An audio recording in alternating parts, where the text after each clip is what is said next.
सूखा खा के दर पे पड़ा रहूंगा।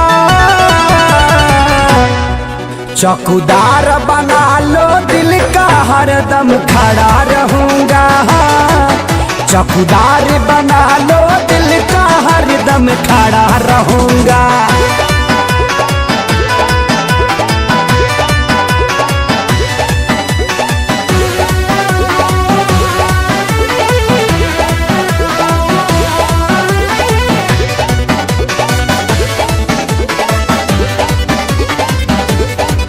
लभे कर लोगी हमसे यगार, हे लभार हे लभार, ड्यूटी करूंगा आठों पहाड़, हे लभार हे लभार।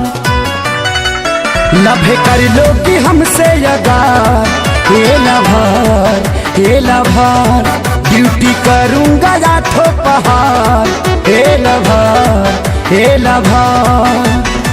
तुम रहोगी गर्मी में तो जड़ा रहूंगा, तुम रहोगी पानी में तो खड़ा रहूंगा। हाँ।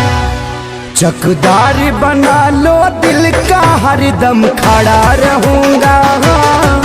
चौकीदार बना लो दिल का हरदम खड़ा रहूंगा।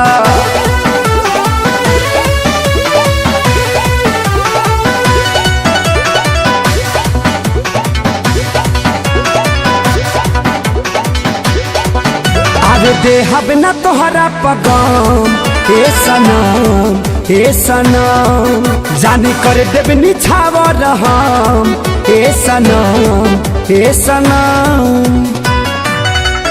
अरे देहब न तोहरा पगाम, हे सनम हे सनम, जाने कर देव निछावर हम, हे सनम हे सनम।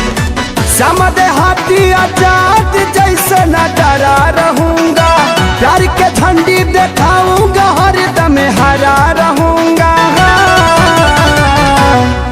चौकीदार बना लो दिल का हरदम खड़ा रहूंगा। चौकीदार बना लो दिल का हरदम खड़ा रहूंगा।